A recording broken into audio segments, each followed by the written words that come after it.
Hey, what's happening, man? It's your boy Deon checking in. Welcome you to the buffet.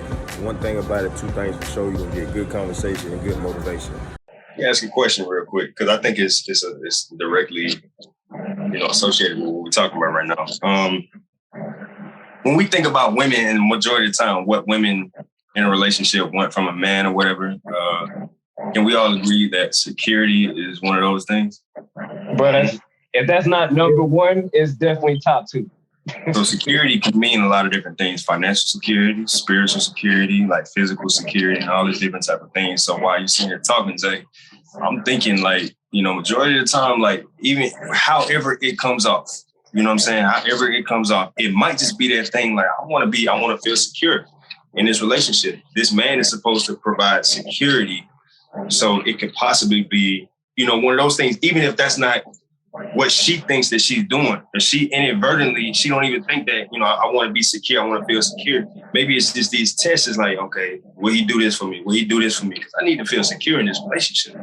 Yeah. You know what I mean? We need to feel secure as well. Obviously, I need to feel secure in certain things. Can you hold down this portion of the relationship? Like when we go forward, are you going to be able to keep up this portion of the relationship? Are you going to be able to do what you got to do? So we need to feel secure as well. But I think majority of the time, men add that solid foundation piece. You know what I'm saying? That secure piece to that relationship. So that could be a reason to why some of these questions come up, or why some of these actions come up. Even like I said, even if they don't know that that's what they're searching for, I think sometimes that could play a factor. So my question to y'all is, what do y'all think about that? You know what I mean? What do you feel about the security that they want but they don't know they want? Is that what the question is? Well, I guess it's just to start a conversation. Could be, is it questions or actions based off of the fact that they might not even know that they're searching for security, or because they know they're looking for security, is this a person? Is this a man that can hold me down? Is this a man that's going to take care of this and take care of that? Because I can do this shit on my own, but is he going to add to it? Go ahead. So I think I got a little cheat code. It works for me, So I'm going to try to tie it into, and I'm pointing at Zay and Deon. I know y'all can't see my screen. I'm pointing at y'all, but I guess it ties into what Zay was saying, and then it ties into the conversation that you're trying to start up, Deon. Like when these questions come out of nowhere, you don't know where they're coming from. Like my cheat code is I'll answer the question real basic and real quick. But then as soon as I answer the question, I flip it right back on them, right? So I'm gonna just use a question as an example, yo, how much do you love me? They'll say something like that. And I say, yo, I love you this much. You know what I'm saying? Yo, but so how much do you love me? What makes you love me? And then I let them take it away. Son, I promise you, 5 minutes of conversation, it won't stop. They just gonna go. And then at that time where they talking about, Mike, hey, I do a lot of talking at work, Mike. I do a lot of question flipping at work. It works, I promise you. But why they going over, why they love you, if they do love you, all this, whatever it is they decide to start talking about after you ask that question, you need to listen. You need to you put down the Xbox or the PlayStation controller, get off your phone. For that 5 to 6 minutes that they go on that rant, not rant, but they go on that spill, dog, you got to listen, because they'll end up answering a lot of questions you ain't even asked, in that rant and spill. And you can find out about the security that they want, whether it's physical, mental, X, Y, Z, A, B, C. And you can, that might help you determine if you need to be in a relationship with them or whatever. You might find out their love language in that spill that they give you, or Deon laughing at me because I keep thinking what it is. But they give you so much information when you flip that question on them. And then boom, once you get what you need, if they still talking, you can figure out how to answer that question in depth for the next time. If they decide to want to flip it back on you, you can take not take some of what they said, but you can take the format in which they answered your question and try to answer it right back. Y'all just had a really good conversation right then and there. I promise you, The stuff works every time with me. So I mean, it helps you get your security information. Finding out how they want it. And it gives you intel on where they are with your relationship. If they can give you the security that you're looking for, you know what I'm saying. And then you don't got to worry about not knowing where they're coming from with some of these questions. Sometimes, like flip these questions back on them, bro. Don't be afraid to ask them the questions. They might talk for a long time, but flip it back on them. See what they say. Yeah. I agree, bro. I mean, I think that kind of feeds into a mindset I had back in the day, bro. A long time ago, it's like I used to do certain things and I used to know about certain things just to get females talking. Like, I don't know, I ain't about silk sheets or Moscato and all this other shit, but I knew about this just specifically to get a female to start talking about it. So it's a couple different things you can do with information. You can use it to your advantage or you can use it to actually help the situation. I think understanding these gems as a man that can kind of help us in these relationships that we're in, right? So that can kind of help us. Okay, I know she seeks attention. She want to hear it. She want to know that I care about the shit that she cares about. So let me try to understand some of the shit that she care about so I can bring that up in the conversation so she don't have to bring it up. Now I'm bringing it up. And now she like, okay, damn, he asking me about the shit that I'm interested in. Let me talk about this. You know what I'm saying? So I think being able to do that, bro, I think that shit is key. But to answer your question, no, I think like security, like I said before, man, if it's not number one, it's definitely top two. Like for them, because of course, if we're talking about a traditional household or whatnot, though, a man has a role. Like there is that provider, that head of household. Traditional. The key word traditional. Now, granted, that head of household comes with responsibilities that, if you're not willing to fulfill them, then don't call yourself a type. Like, don't walk around parading as a king if you're not fulfilling those obligations. And that's their rebuttal nowadays. Like, I'm not about to uproot my everything and follow a man that's not even a leader. And I hear him loud and clear.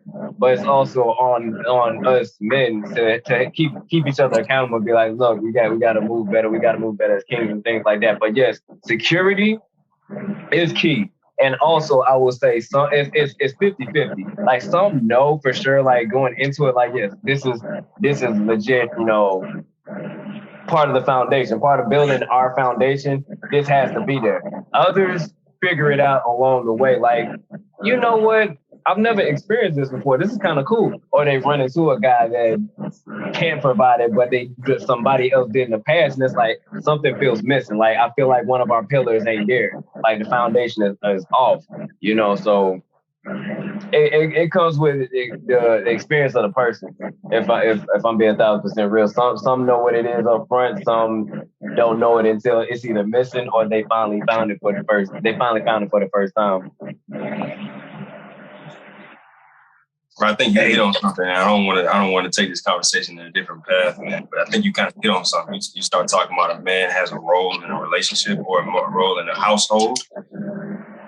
One, sometimes men don't even know their own roles in the household. And then also, caveat that, sometimes women don't know a man's role in a relationship, bro.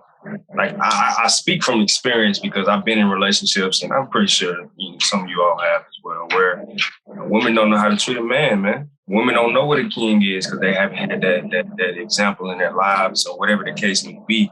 I think we're in a place where a lot of Black women are so independent, or very independent, to where they're doing the things themselves or whatever. It's like, my past relationship, she didn't know how to let me be a man. I think I talked about this in one of the past episodes, but she didn't know how to let me be a man, bro. You know what I'm saying? And I felt as though, and I've never felt this before, I felt as though I couldn't give her what she needed to be as a queen because she wasn't treating me as a king. She wasn't giving me that leeway to be the king, be the man that I wanted to be the man I was supposed to be, called to be in a relationship. So I think we're in a space now, a lot of times where those roles, bro, they're not clearly defined. They're not understood, man. A man don't know what he's supposed to be in a relationship, bro.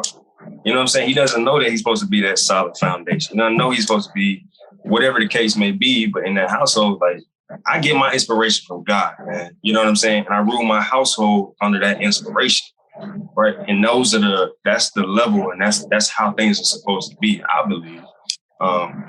But people don't understand that. So I'm not saying that, you know, everybody needs to follow my footsteps. Or I'm not being conceited about this, but I just think that a lot of times those roles or those responsibilities are not understood. I'm gonna tell you why. It's because in our parents and grandparents' times, it was kind of a cookie cutter solution. Like everybody kind of knew what it was. Like it was a basic understanding of, hey, look, as a man, you know, now that our parents are the first generation removed from slavery, this is what you got to do to survive. You know, you got to go out, get a job, provide for the family. With our generation, and you kind of saw it earlier in our parents' generation, but specifically with our generation, for the first time, it was no longer a cookie cutter solution. It was a unique. It goes back to what I said earlier. It goes back to that tailor-made approach where it's like, all right, before we all could have a foundation, like, all right, I got to do this, I got to do this, I got to do this. But if you already going into it and she's already doing this and you're only left to do this, you're going to feel insignificant because you're accustomed, you're in your mind, you're supposed to be doing these three things. But you're coming into the situation where two of those, she's knocking out these two. And she's so used to, I did that on purpose. She's knocking out these two and all you're left with is. So I got a question about that. And I don't know if this question requires research or if the answer can be given right now, but like, I mean, so we talking about like our grandparents, you know, the first generation out of slavery, you know, those roles were defined because, you know, that's just what it was. And we're talking about also now where like, you know, you're going into a situation where maybe like a woman is already doing, you know, this, that, you know, and now all you're left with is taking care of this. But like, I don't know if the times matter with that scenario. Hear me out when I say this. So when you talk about your grandparents and, you know, being that first, or not necessarily grandparents, whoever, that first generation out of slavery, like until you got married, like you were taking care of everything on your own by yourself. So like, I can visualize that, you know, a woman and a man back in that time period, you know, that woman, you know, until she got married, she was handling, you know, all of these things on her own. And then when she got into her marriage or her relationship, then, you know, again, I'm visualizing. I can't say this for certain. Again, this is the part that may denote research, but like when she gets into that marriage, she stopped taking care of everything, and all the responsibility, not all the responsibilities, but some of those responsibilities fell into her man. So like in this day and age, like I'm pretty sure it would seem like it's the same scenario. Like until, you know, you get into a marriage with someone, you got to take care of, you know, all of these things. And, you know, whether or not, I guess in your relationship, y'all decide that, you know, those responsibilities no longer fall on you and they fall on your, not your peer, but your spouse, like it's the same situation. So like, what's the difference between then and now? Because I mean, it doesn't make sense to me that back in the day, like what, as a man, you always had to take care, like if you were a man on your own, you always had to take care of all these things. And then like all of a sudden you got married and then like maybe these things dropped off and became your wife's responsibility. On the flip side, as a woman back in the day, you took care of all these things on yourself because you were by yourself. And then when you got married, these things dropped off and they became your husband's responsibility. Like, what's the difference between then and now? Like, I would just assume that both of those, like, you always had all of those responsibilities until you went into marriage, if that makes any sense. I got you. So one thing to take into consideration is women's rights, man. Like women's rights did this because before they weren't even allowed to do certain things. Whereas a man, off the rip, let's be real, a lot of things were very male dominant, especially Caucasian male dominant. So we already were getting the bare bottom jobs just to make ends meet. And on top of that, women, whatever jobs we could get, their jobs were worse. Gotcha. You're coming. Okay. So think about it from our parents' generation. That's probably the first time you started seeing, you know, we're going to skip past that. Fast forward, there's more females graduating than fellas. And there's a lot of things that attribute to that. Is of course, you know, when they started incarcerating, the mass incarceration of the black male, that had a lot to do with it. So guess who's still keeping it going? The females. Gotcha. I'm my bad, because depending on who you talk to. You don't say female, yeah, you say women. So Yes, they women, win, yeah. the women were dominating, just like they're doing it, just like they're gonna do in the Olympics. But to finish the last point I was making, what happens is when you come in with a foundation of a man thinking, all right, I got to do these obligations, and she's already taken care of that, and also it's instilled in her that, look, I got to take care of this because I didn't see a man taking care of this growing up, or I haven't seen a man come in and do this in my life yet. So until I see it demonstrated, I'm not going to throttle back. It's hard to, let's face it, all of us are in our 30s now. It's hard. Well, Deon, you 29, right? You just turned 29? 30, bro. You just turned 30. All right, just making sure. Just making sure, bro. Just making sure because, man, you know what I'm saying? Put some respect on it. He jumped out of the plane too. Yeah, he did. So yeah, he just turned 30. Just making sure. Just making sure. All right, so everybody in the buffet is over 30. Let's be real. To get a 30-year-old individual, 30-year-old plus to change, I'll even take it a step back. Once you hit about late 20s, 25 is kind of it's borderline itch to stone. But that late 20s, early 30s, you're pretty much 85% there. So to get somebody to finally show somebody something they've never seen before, for one, they're going to look at you like a unicorn. And two, to get them to just, that's a huge shift and that's a huge ask to finally get them to stop doing some things, to finally, to lift that weight off their shoulders. So it's on us as men to uphold those, to consistently uphold those. Long story short, we just got to break the narrative. Like, I hate to say it, social media completely destroyed relationships. Like, just that everything being so accessible. Like, we all just have, like, between personal experience and then just being able to open my phone and just see shenanigans and foolishness. It's like, man, and this is why I don't even try. Like, it's so easy. Bro, it's so easy to see more negatives about relationships than positives. And I hate to say it, I'm a victim. I'm a victim of that. It's like, yo, between personal experience and every time I turn around, you just hear more and more negative stories, which is why, Deon, which is why I gave you so much praise in the beginning, because it's like, yo, we're literally watching the youngest member of the buffet who is taking that step. It is possible. Like, it's no excuse. If he made it happen, it can be done. So now it's a matter of looking in the mirror and figuring out, all right, what is it that I need to do before I take that next step, which was going to go into my next topic with Zay. But I'm going to let everybody else talk about the security piece first before we hit on the next topic with Zay. With Zay, I was going to ask you about therapy, but we're going to hit that after everybody. We go around the horn right quick. What in the is that? Y'all heard that? Did somebody just... Yeah, that's what it might have been me opening up this soda. Oh, yeah. Oops, my bad. Ginger ale, you know what I'm saying? So one thing I wanted to say was, like, we like going back to what Marcus was saying, like, how the women get to here when it was back in the day, that they had to take care of stuff on their own. I feel like, just how some people say they build a generational wealth, you can pass down generational pain too.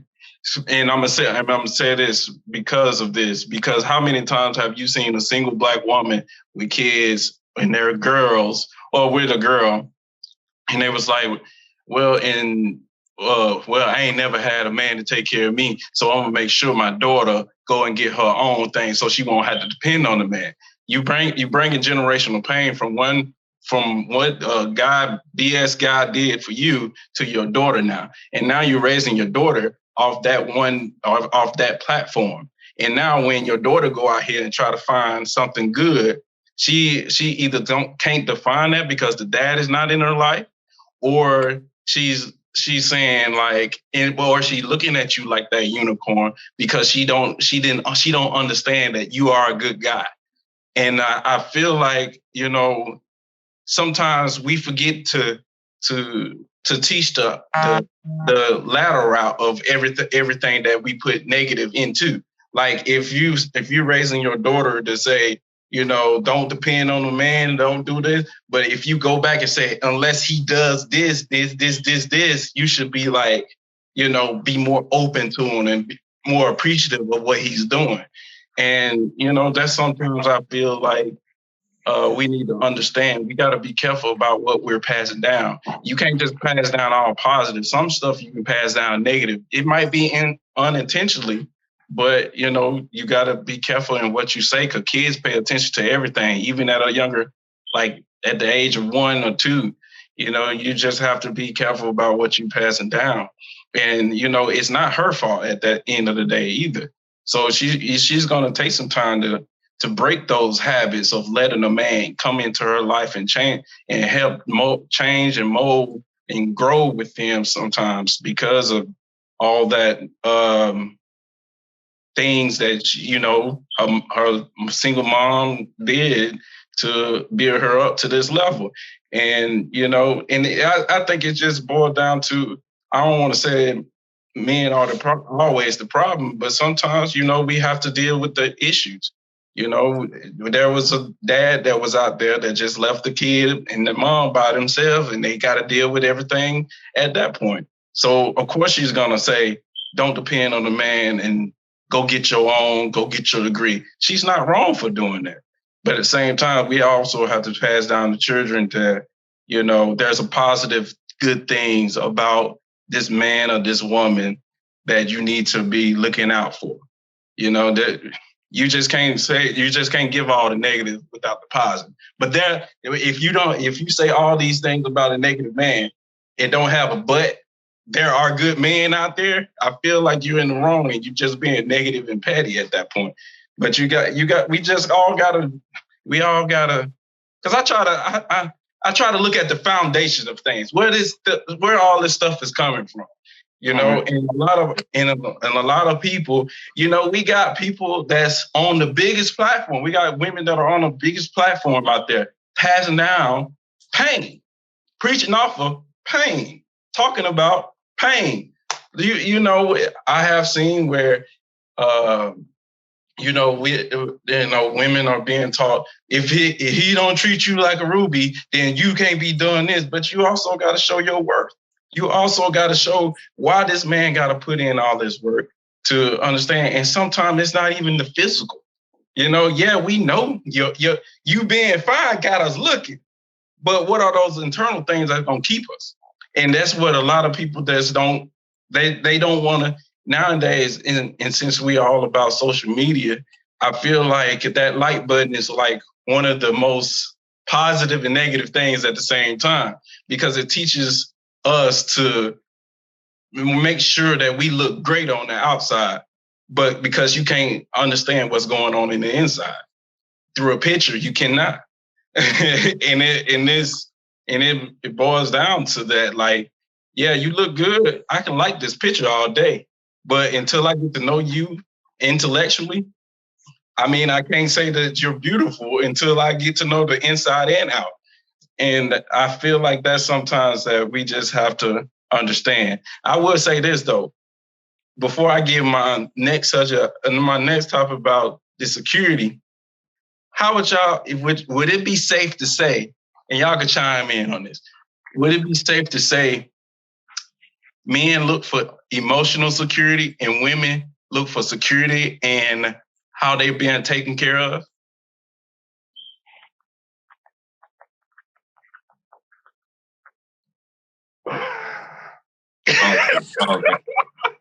I can't. Did I ask that right? Well, try asking it again and let me think about my answer one more time. How about that?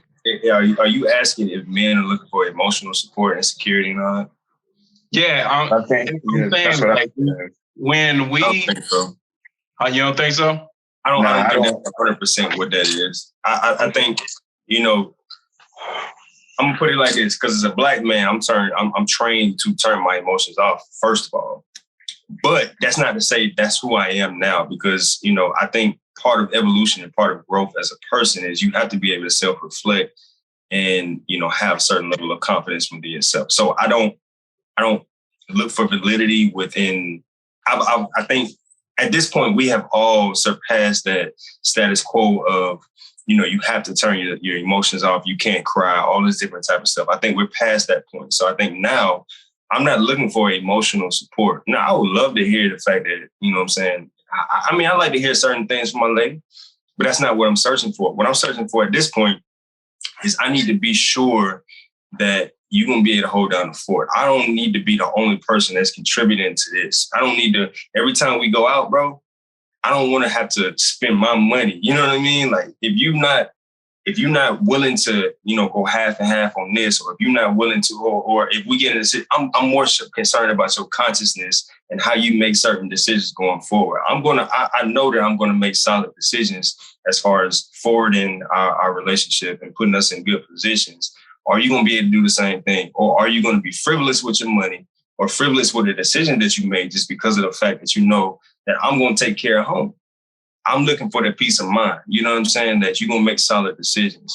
Yes, all of the other stuff comes with it. Like, I would love to hear I love you. I would love to hear, you know what I'm saying? All these different type of things that, there's emotional support.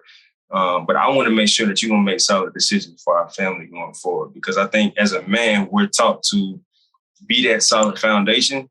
I don't want my rock to be cracked. You know what I'm saying? I don't want you to continue to, fuck up that what we building, for lack of better words, whatever. But I think that's more so, I'm an open book, bro.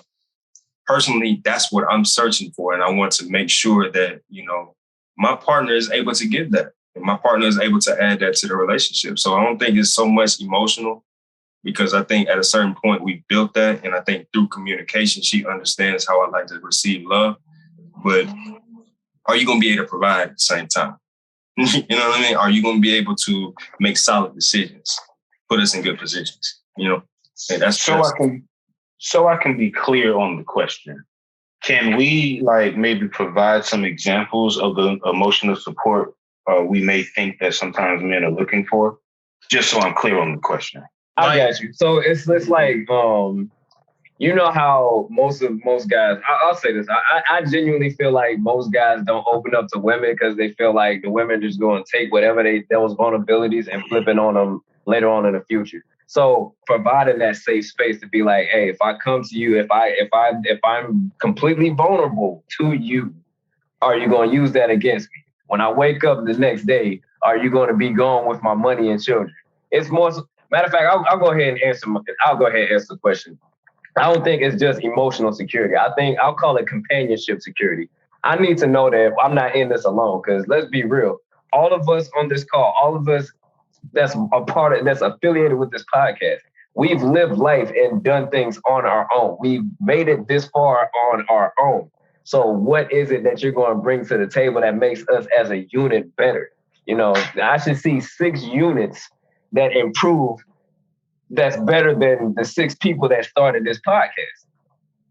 So I'll call it companionship security. Like, if something happens to me, if I tear my ACL while I'm at work, while I'm deployed or something, can you hold down the fort? Like, are you going to just take my dollars and not pay the bills? Instead, go get a Birkin or something? Are you going to go buy red bottles instead of paying the gas bill? Things like that. Like, are we going to continue to move? Are we going to continue to progress as a unit in the event that something happens to me? And then, not even worst case scenario, can we work together? I said this on the previous episode. Whatever vision we have when we take those vows, can we move towards that? And can you help me progress to that? Or is it just going to be me doing all the work and you just there for the ride? It goes back to that road trip analogy I used in a previous episode. Is it just going to be me driving this car and you just sitting there chilling and eating while I drive this car? These dogs, bro. Is it going to be me just driving this car and you just sitting in the passenger seat eating while I just tirelessly just push down the road? Or are we going to take turns driving? I don't mind pumping gas. Matter of fact, I don't let women pump gas. Like, there's certain things I don't let women do. I'll pump the gas and do that, but are you going to help me push this car forward down the road to where we need to go? So, I think it's more than just emotional security. It's a whole person concept.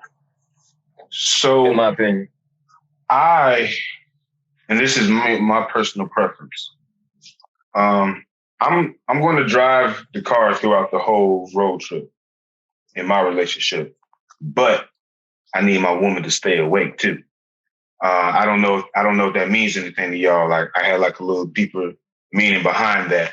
I personally plan on being the breadwinner in my relationship. You know, can't say that I will for certain because, you know, women are out here doing, you know, phenomenal things in regards to, you know, being being money makers or whatnot. But I do plan on being the money maker and the breadwinner in my relationship. You know, now I'm gonna be honest with you, I'm not as frugal as my dad. My dad knew how to hold on to some pennies.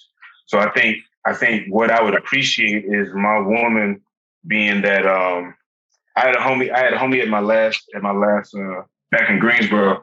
He used to say, "Yo," he used to he used Jay-Z as an example all the time. He'd be like, "Yo, Jay-Z's monetary value didn't get to this level until he married Beyonce. You know, this man's monetary value didn't go here until he married whatever." So like, I kind of foresee, or I think I would like to see myself be in that same situation. Like, I would say that, you know, if I can be the breadwinner in my relationship, maybe my monetary value will go to the next level because maybe I have a woman with me who, you know, kind of, you know, maybe reshapes my mind, makes me look at money a little bit differently, makes me look at wealth a little bit differently, so on and so forth. So I would say that I'm gonna drive my car. I'm gonna drive throughout the whole road trip. I just need my woman to be awake. So when it comes down to the emotional security part, I can't say that I'm looking for that, Zay. Just with the example that Mike provided, and, you know, I guess some of the context that we're using, I can't say that I'm looking for emotional support. Do you mean like? So I see emotional support as in a peace of mind when you come home too, and I know that's one big thing that I know you said that important to you.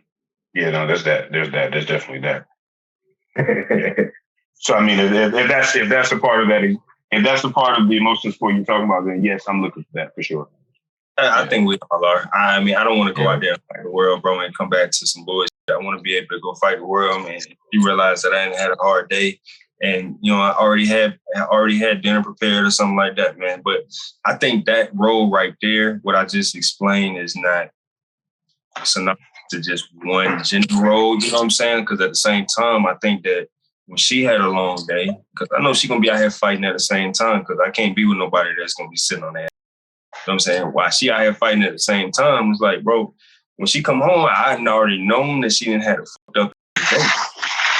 So I'm gonna make sure I got a bubble bath prepared and some candles lit for her with her favorite type of music already playing. But I think that's the same. So I think that's a catch. That's give and take. That's understanding. You know what I'm saying? So